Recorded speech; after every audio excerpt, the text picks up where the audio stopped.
Quem é esse que vem nos abraçando?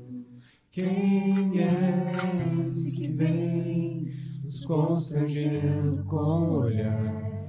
Ele é tão sábio, ensina em amor.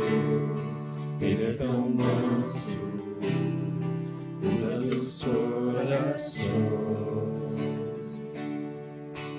Quem é esse que vem nos abraçando? Quem é esse que vem nos constrangendo com o olhar? Ele é tão sábio, ensina em amor.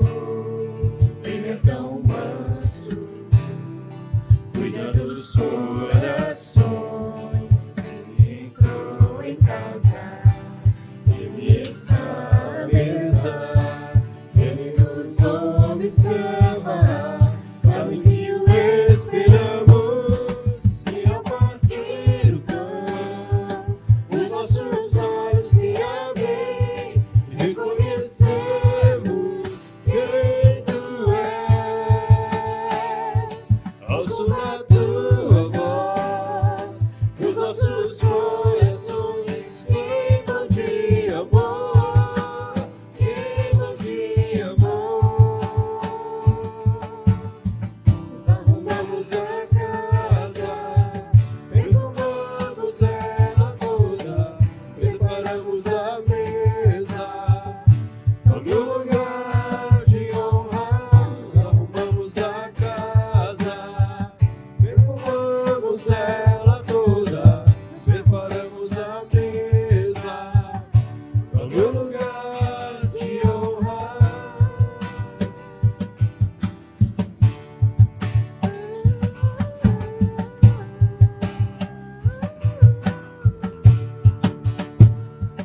Ele entrou em casa, ele está à mesa, ele nos observa, sabe que o esperamos, e ao partir o pão, os nossos olhos se abrem, reconhecemos quem tu és.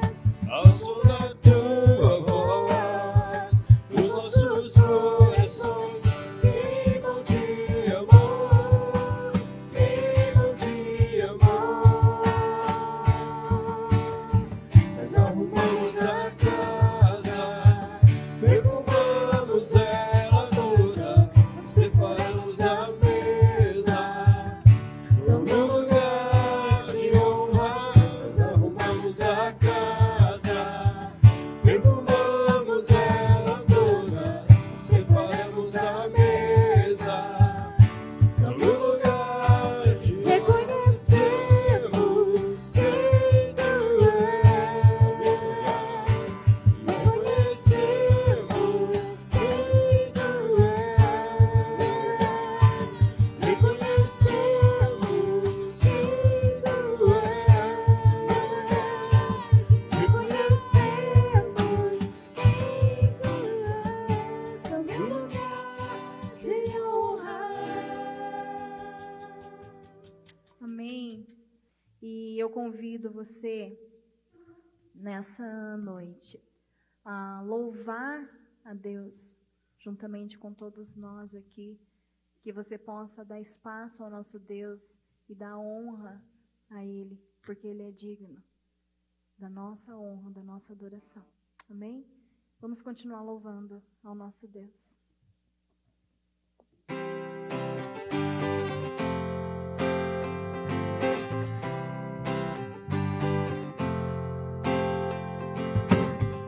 Sobre toda a terra tu és o rei, sobre as montanhas e o pôr do sol.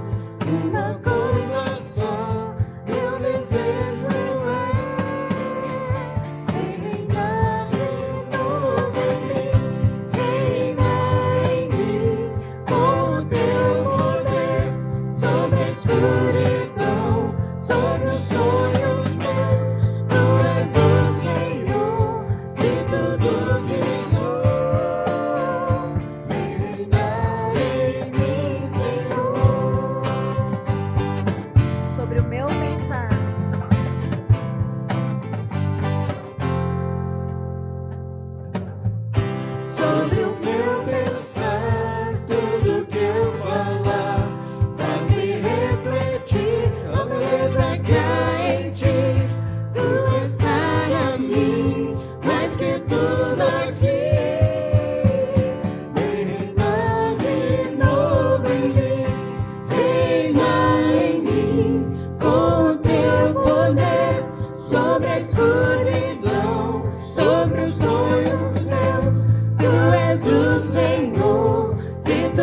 tudo que sou.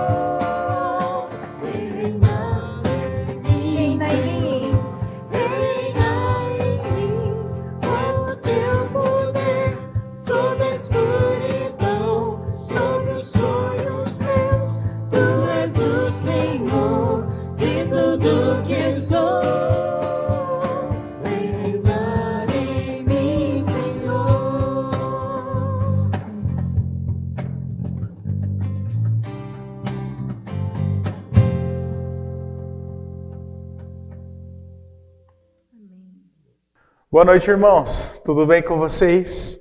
Como que vocês estão? Espero que estejam todos bem. E não, esse não é um culto de jovens. Esse é o culto da quarta-feira, o nosso culto de oração. E sejam muito bem-vindos aqui conosco. O pastor Juvenil me deu a honra de trazer a palavra de hoje. E primeiro eu quero falar também que estou muito feliz de estar aqui e de poder transmitir a palavra que Deus primeiramente falou no meu coração para você que está aí do outro lado.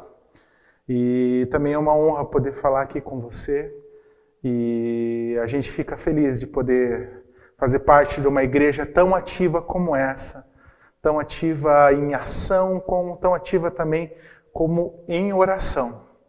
E como é um culto de oração, vamos começar orando, né? Vamos orar então? Deus, muito obrigado, Pai. Obrigado, o Senhor é maravilhoso. Nós só temos a agradecer ao Senhor, Senhor. E hoje, nesse culto destinado à oração, que a gente possa aprender mais sobre o Senhor também, Senhor. Possa aprender mais sobre o que o Senhor quer das nossas vidas, Senhor. E que todas as orações, tudo que nós vamos falar aqui, chegue como um cheiro agradável ao Senhor. E que nós possamos fazer sempre o que agrada ao Senhor, Senhor. Em nome de Jesus, que eu oro e agradeço, Pai. Amém. Bom, como é um culto de oração, eu queria pedir para você, aí nos comentários do Facebook, do YouTube também, eu queria que você compartilhasse com a gente o seu motivo de oração, se você tem algum, e também um motivo de agradecimento, algum agradecimento que você tem recente. Nós temos vários, a gente tem ouvido várias coisas, várias pessoas agradecendo a Deus, e a gente tem junto louvado a Deus. Então eu quero pedir para você colocar o seu comentário aqui, o seu pedido de oração e agradecimento, para que nós possamos nos alegrar também no seu agradecimento e te ajudar em oração. Aqui com certeza os irmãos também, quando você comentar, os irmãos da igreja também vão comentar, vão entrar em ação também na oração, para poder te ajudar com isso que está acontecendo e louvar a Deus pelo que aconteceu também, né?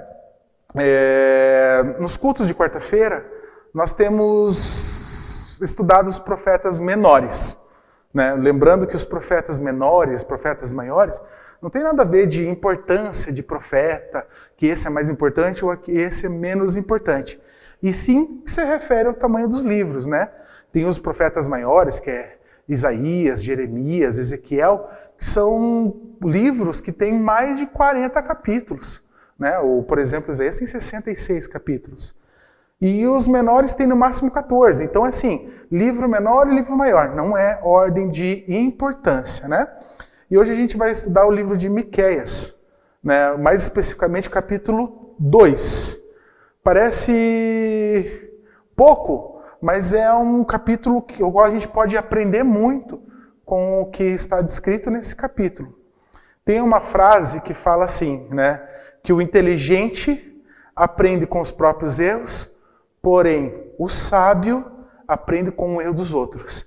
Então esse capítulo vai servir para a gente poder olhar os erros que o povo de Deus naquela época fez e que nós podemos olhar para eles e aprender e não cometer esses erros. E isso vai ser um sinal de sabedoria para a gente. Então eu queria pedir para que você abra sua Bíblia no livro de Miqueias, né? Ele está antes de Jonas, né? Ele está depois de Jonas, perdão, e antes de Naum. É bem pequeno esse livro, né? Ele traz para a gente, ele é 7 capítulos. Então, dá uma procurada aí. Miqueias capítulo 2. Vamos ler juntos? A minha versão aqui é a nova versão internacional, a NVI, tá bom? Então eu vou ler. Ai daqueles que planejam maldade dos que tramam o mal. Suas camas, quando alvorece, eles nas suas camas, quando alvorece, eles o executam, porque isso é que eles podem fazer. Cobiçam terrenos e se apoderam deles. Cobiçam casas e as tomam. Fazem violência ao homem e à sua família, e ele e os seus herdeiros, e a ele e os seus herdeiros. Portanto, assim diz o Senhor: estou planejando contra essa gente uma desgraça, da qual vocês não poderão livrar-se. Vocês não vão mais andar com arrogância, pois será o tempo de desgraça. Versículo 4. Naquele dia vocês serão ridicularizados, zombarão de vocês com essa triste canção. Estamos totalmente arruinados, dividida foi a nossa propriedade do meu povo.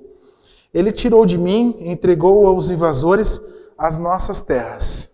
Portanto, vocês estarão na Assembleia do Senhor para a divisão. Vocês não estarão na Assembleia do Senhor para a divisão da terra do sorteio.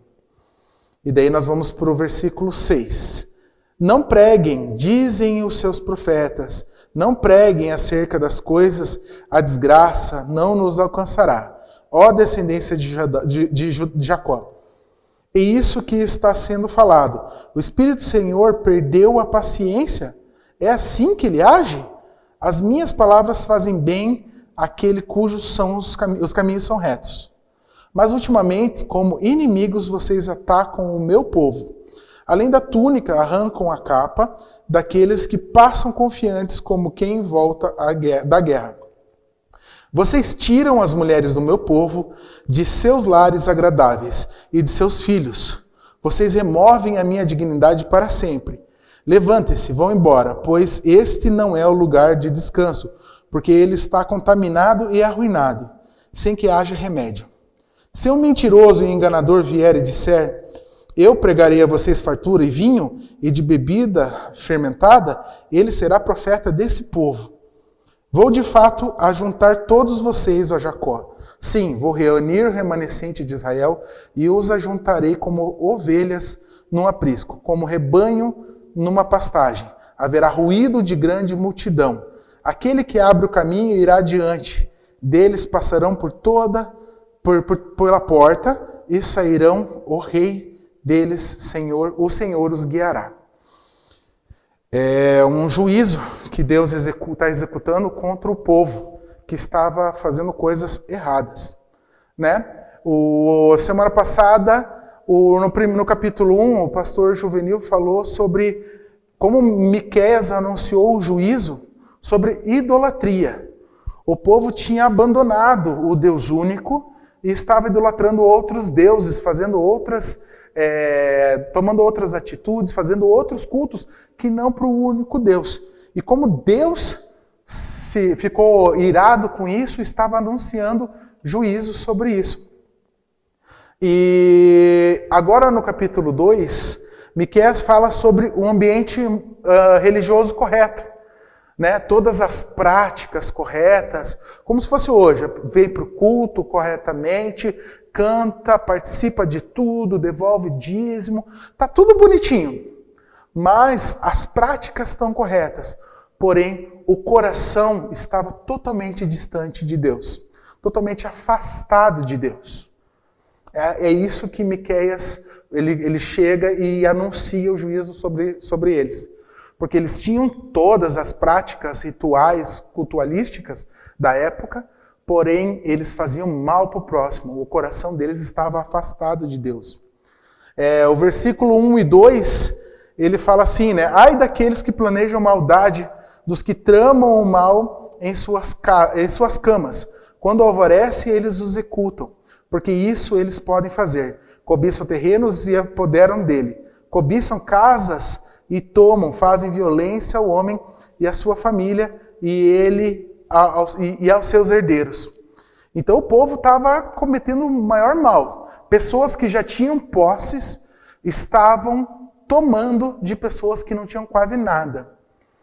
Eles estavam tomando de pessoas que só tinham uma casa, eles estavam tomando terrenos de pessoas que eram de herdeiros, né? Quando o homem morria, né?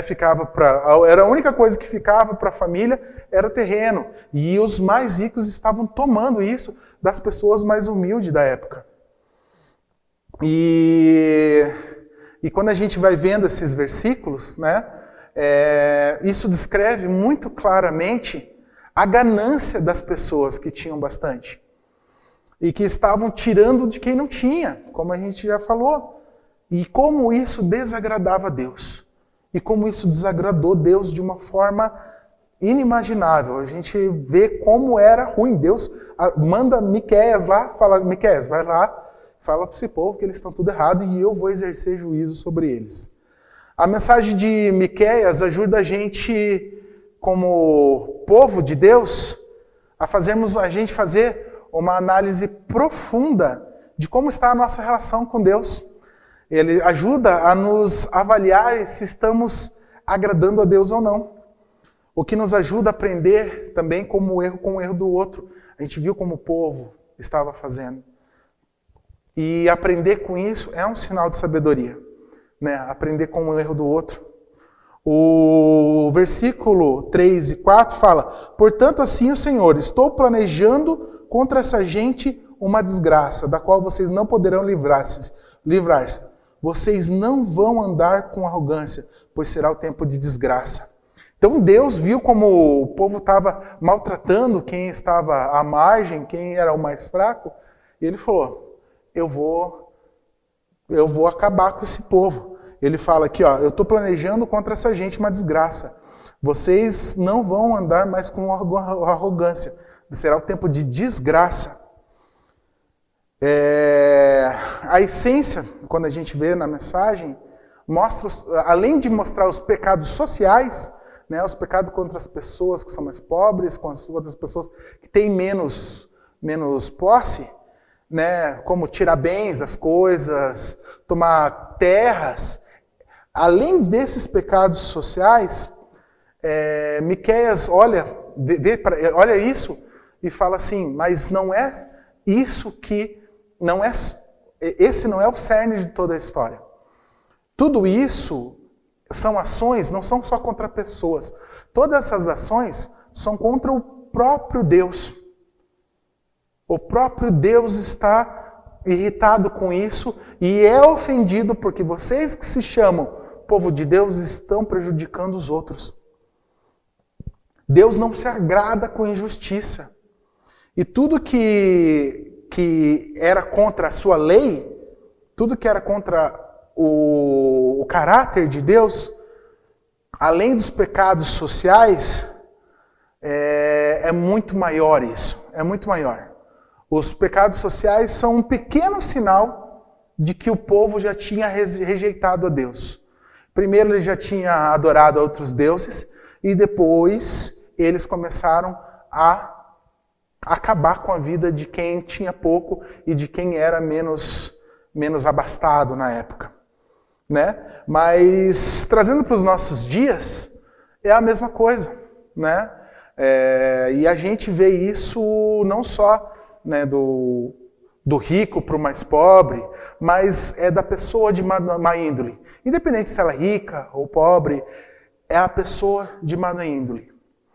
A gente traz para o nosso dia, eu acredito que aqui, que alguém que está no culto aqui, não está fazendo isso com alguém, prejudicando alguém de propósito, né? Porque a gente vê que Deus é totalmente contra esse tipo de ação. Mas a gente tem vivido nessa pandemia, onde pessoas que tinham pouco já não têm mais nada. Pessoas desempregadas, pessoas com o seu salário diminuído. E isso tem ocasionado alguns problemas a algumas famílias. Tanto famílias que a gente conhece, tem algumas famílias que estão passando por problema, como famílias que nós não fazemos nem ideia de que são. Eu tenho ido entregar algumas cestas básicas na casa de pessoas que estão há 4, vai fazer 5 meses que estão sem trabalho. E eu tenho visto o que elas estão passando. Gente falando, a Simone foi comigo recentemente, a gente foi entregar a cesta na casa de uma senhora, ela falou, Muito obrigado por causa que essa noite eu não sabia, eu não tinha arroz para cozinhar para minha filha. E ela chorando e agradecendo pela cesta básica que ela tinha acabado de receber. Se a gente ficar sabendo de alguém que está passando por problemas e a gente, mesmo sabendo, nós não fazermos nada, a gente pensar que esse problema não é nosso, ignorarmos que esse problema existe, a gente está agindo como as pessoas que são descritas no capítulo 1 e 2. E a gente não vai estar agindo somente contra essas pessoas. Nós vamos estar agindo contra o caráter de Deus, contra o próprio Deus. A gente não pode deixar ninguém desamparado. É claro que a gente não vai conseguir alcançar todas as pessoas do mundo, né? Nós somos uma igreja e graças a Deus eu louvo a Deus por essa igreja que tem recebido os alimentos, você que tem doado roupas, tem doado alimentos. Eu garanto que esses alimentos estão chegando na casa de quem está precisando. Eu tenho ido lá. E a gente não pode deixar de fazer isso. Com certeza não tem faltado para você. Tem um pastor que fala, se está sobrando para mim, com certeza é para eu dar para alguém que está precisando. Né? E isso me faz lembrar dos versículos de Mateus 25, 35 a 40. Olha só o que Jesus fala. Pois eu estava com fome e vocês me deram comida. Estava com sede e me deram água. Eu era estrangeiro e me receberam na sua casa. Estava com roupa e vocês me vestiram. Estava doente e cuidaram de mim. Estava na cadeia e foram me visitar. E então os bons perguntarão, Senhor, quando vimos o Senhor com fome, demos comida, ou com sede e lhe demos água? Quando foi que o Senhor é estrangeiro e recebemos na nossa casa e sem roupa o vestimos? Quando vimos o Senhor doente na cadeia e fomos visitá-lo? Daí o rei, o próprio Jesus, responderá, eu afirmo a vocês que isso é verdade. Quando vocês fizerem isso ao mais humilde dos meus irmãos, foi a mim que vocês fizeram. E depois continua falando a mesma coisa. Eu tive fome, vocês não me deram comer. Eu tive bebida, tive sede, vocês não me deram o que tomar. E ele fala, afastem de mim vocês que não fizeram isso com o mais humilde do meu povo, dos meus irmãos.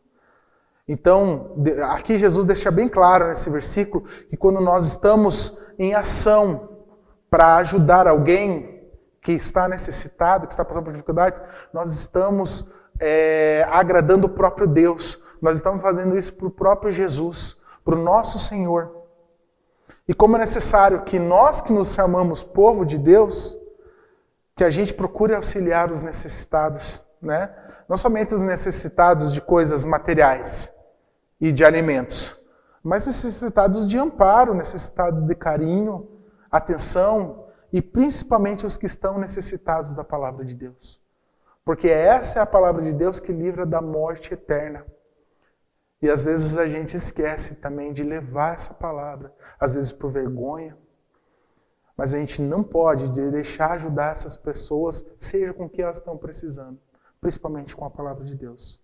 Né? O Tiago 4,17 fala assim, portanto, quem comete pecado aquele que sabe, portanto, comete pecado a pessoa que sabe fazer o bem e não faz. Deixar de fazer o que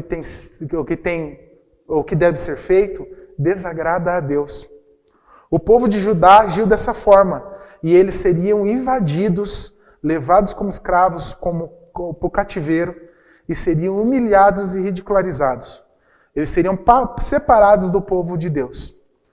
Para nós, a pessoa que se compadece do outro, que não se compadece com a dor do outro, e que até prejudica o outro, demonstra que ainda não se tornou parte do povo de Deus. O juízo virá para essas pessoas com a morte eterna. Mas entenda, as boas ações não fazem a gente ser salvo. Eu vou fazer isso porque eu vou ser salvo. Não. As boas ações, as ações para quem precisa, as ações para as pessoas necessitadas, são parte de quem já é salvo. Então, se a gente não faz isso, é simplesmente uma demonstração de que nós ainda não somos salvos. Então é isso que a gente precisa fixar. Nós, como povos de Deus, precisamos ser agente de benefício, agente de ajuda a quem está desamparado. O versículo 6 e 7 fala assim: não preguem, dizem seus profetas, não preguem acerca dessas coisas. A desgraça não nos alcançará. Ó descendência de Israel, isso está sendo falado. E o Espírito do Senhor, por acaso, perdeu a paciência com a gente? É assim que ele age? As minhas palavras fazem bem àquele cujos caminhos são retos. As pessoas que estavam ouvindo Miqueias achavam que ele estava falando besteira. Você está falando besteira. Você está falando isso aqui pra gente, né? Deus nunca vai quebrar aliança com a gente. Porque nós somos considerados, nós somos o povo dele. Então Deus tem uma aliança com a gente de proteger a gente para sempre. Eles acharam que eles poderiam continuar fazendo o que eles quisessem. Como se eles estivessem falando assim, eu vou continuar fazendo porque Deus é misericordioso. E como ele tem misericórdia, ele sempre vai nos perdoar. Mas eles não lembraram que quando o povo ia entrar na terra prometida, Deus deu o direcionamento para eles. Falou assim, obedeçam cuidadosamente, Deuteronômio 6 fala assim, obedeçam cuidadosamente a todos os mandamentos e leis que Deus lhe deu. Façam aquilo que Deus acha bom e certo. Assim tudo ocorrerá bem para vocês. E vocês entrarão e tomarão posse da boa terra que o Senhor jurou dar para os antepassados. Então foi como se fosse um trato que Deus firmou com eles. Façam o que é certo, obedeçam minhas leis e tudo vai dar certo para vocês. Pelo contrário, eu vou puni-los e se fizer o que eu não quero, se vocês desobedecerem às minhas leis, eu vou anunciar, eu vou levar a punição para vocês. Foi isso que Deus falou lá no começo. Hoje em dia a gente ouve uma frase, né? Muitas frases. Deus é amor. Deus é amor. Deus é amor. Sim, Deus é amor. Ele provou o amor dele quando ele enviou o Filho dele para morrer na cruz por nós. Não tem amor maior que esse. Mas Deus também é justiça. Aqueles que se dizem povo de Deus não devem achar que pode fazer o que quiser. Ele deixa de ser o Senhor. Se nós fazemos o que nós queremos, nós deixamos de ter um Senhor. A gente não tem a liberdade, como servos de Deus, de transgredir as leis e condutas dele. Como se a gente não tivesse nenhum compromisso com Deus. E achando que vai continuar assim. Eu sou salvo mesmo? E aí é que entra, né? Quando a gente acha que a gente é salvo, nós acreditamos que somos salvos, nós precisamos agir como pessoas salvas. Nós precisamos agir como pessoas salvas e daí o que acontece? Nós temos que fazer isso, levar isso para as pessoas que estão necessitadas. Né? Deus é amor, sim, mas a nossa atitude revela se nós somos o povo de Deus ou não. O versículo 8 fala assim, mas ultimamente, como inimigos, vocês atacam o meu povo. Além da túnica, arrancaram a capa daqueles que passam confiantes, como quem volta da guerra. Vocês tiraram as mulheres do meu povo. O povo continuava fazendo para Deus ainda vai cuidar da gente. Mas Deus fala, eu me cansei, vocês não cumpriram o nosso trato e eu vou executar o juízo sobre vocês. Nós também, a nossa forma de demonstrar que somos salvos é a nossa ação. É a nossa ação. Nós mostrarmos o quanto Deus foi misericordioso com a gente, como nós estávamos no pecado. E Ele ainda veio nos salvar e enviou seu Filho, apesar de nós sermos pecadores. E assim a gente se tornou filho de Deus. Ele fala assim, eu pregarei para vocês fartura de vinho. Ele estava falando assim, né, tinha alguns profetas, né, hoje em dia tem isso também, né, venha para Deus que você vai ter carro, você vai ter casa, a gente vê isso muito na televisão. E aqui a advertência contra os falsos profetas. Por causa que Miqueias estava anunciando, falando assim, vocês vão se dar mal, gente. Parem de fazer isso. Parem de fazer isso, vocês já vão se dar mal. E eles falam, não, você está falando besteira. Daí Deus ainda fala assim, né, aqueles profetas que passam a mão na cabeça de vocês e não denunciam o pecado de vocês, esses vão ser os profetas de vocês. O evangelho é confronto. Né? O evangelho é cada vez nós olharmos para Cristo como Ele é, olharmos para Deus e nos analisarmos e ver como nós somos. E cada vez mais nos amoldarmos a como Cristo é. Não é a gente olhar, eu vou fazer qualquer coisa porque Deus é misericordioso. Deus tem a justiça dele. A justiça dele é a vida eterna. E para quem não crê nele como seu Senhor e Salvador, é a morte eterna. E é isso que nós precisamos entender. Aqui ele fala que ele vai executar juízo porque as pessoas não se arrependeram. Não quiseram voltar para os caminhos de Deus. E no final ele ainda fala assim, promessa de livramento. Vou de fato juntar todos vocês, ó Jacó. Sim, vou reunir o remanescente de Israel, e eu os ajuntarei como ovelhas num aprisco, como um rebanho numa pastagem. Haverá ruído de grande multidão. Aquele que abre caminho irá diante deles. Passarão pela porta, sairão deles, o rei deles, o Senhor os guiará. Apesar de tudo que aconteceu, tudo que muitos do povo fizeram, Deus ainda anuncia, eu ainda vou cuidar dos remanescentes. Né, os ricos, né, o povo, quando os assírios, os babilônios invadiam a terra, eles não levavam todos para o cativeiro. Eles levavam só aqueles os nobres, as pessoas que tinham mais educação, as pessoas que tinham mais habilidades, e normalmente naquela época muitos eram os nobres, eles levaram para o cativeiro como escravos somente esse. E aqueles que eram maltratados, que não tinham muita habilidade naquela época, né, que não tinham muita posse, que não tinham muita desenvoltura, ficaram. Eles ficaram e Deus fala, eu vou cuidar do meu povo. E hoje em dia para a gente é o arrependimento. Nós que vivíamos, você que vivia no pecado, através do arrependimento, passou a ser filho amado de Deus. Apesar de tanto que o pecado agride a Deus, Deus não fica feliz com o pecado. Deus não fica feliz com o pecado. Mas Ele fala, eu ainda tenho o meu filho para que você se arrependa. Para que você se arrependa e volte para mim, para os meus caminhos.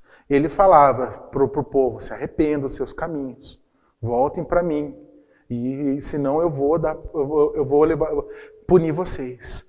Deus fala para a gente toda hora. Para você que ainda não confessou Cristo como seu Senhor e Salvador, ainda tem tempo. Deus fala, volta para mim. Eu enviei meu Filho. Confesse meu Filho como Cristo, como Senhor e Salvador da sua vida. E eu vou perdoar todos os seus pecados e não vai ter mais condenação para você. O povo tinha esquecido de Deus.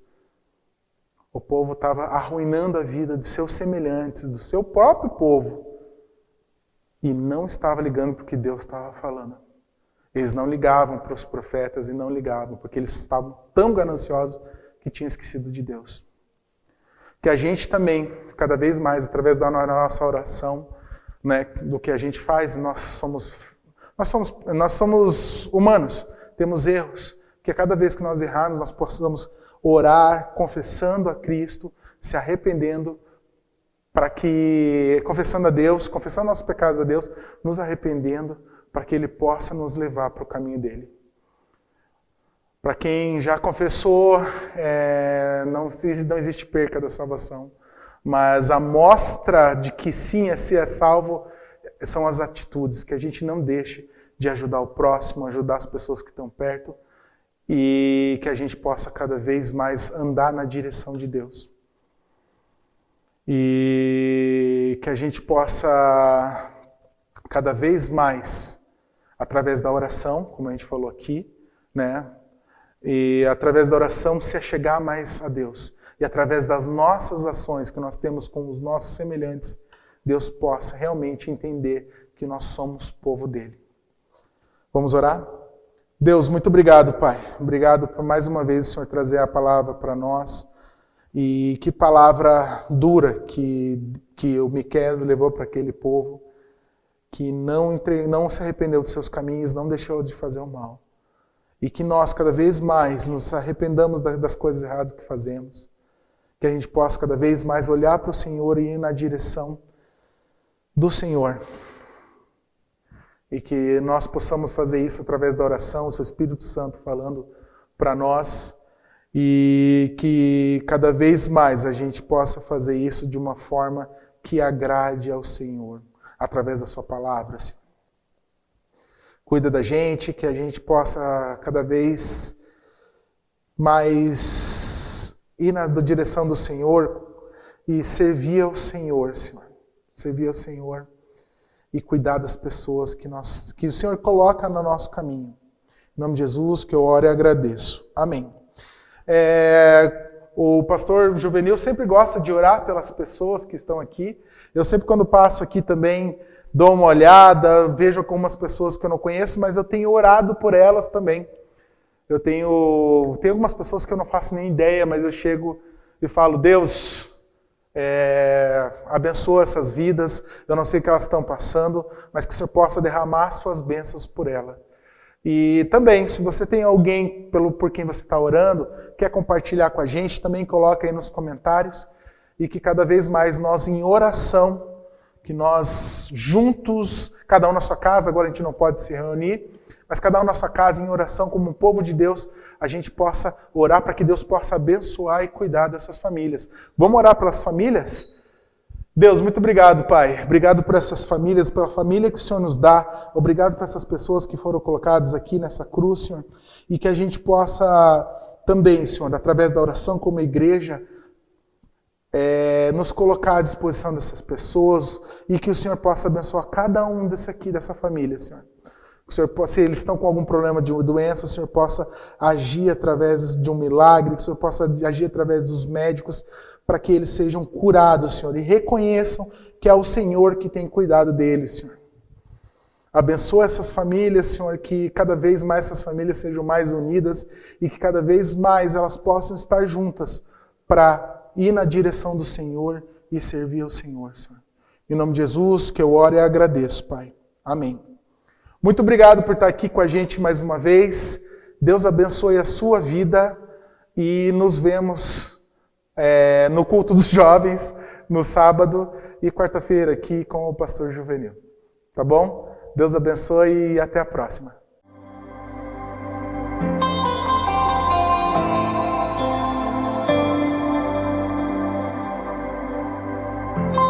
Tu és tudo que eu mais quero. O meu fôlego tu és.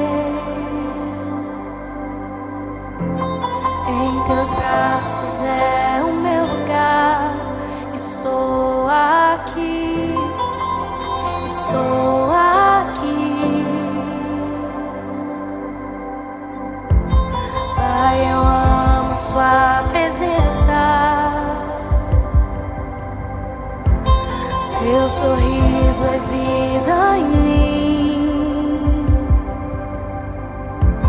Eu seguro em suas mãos. Confio em ti. Confio em ti. Quero ir mais fundo. Leva-me mais perto. Onde eu te encontro. No lugar secreto. Aos teus pés me rendo. Pois a tua glória quero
te encontro.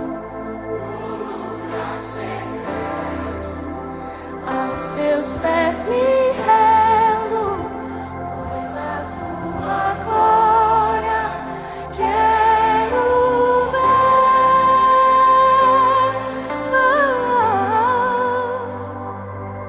Tudo que eu me espero é te ver.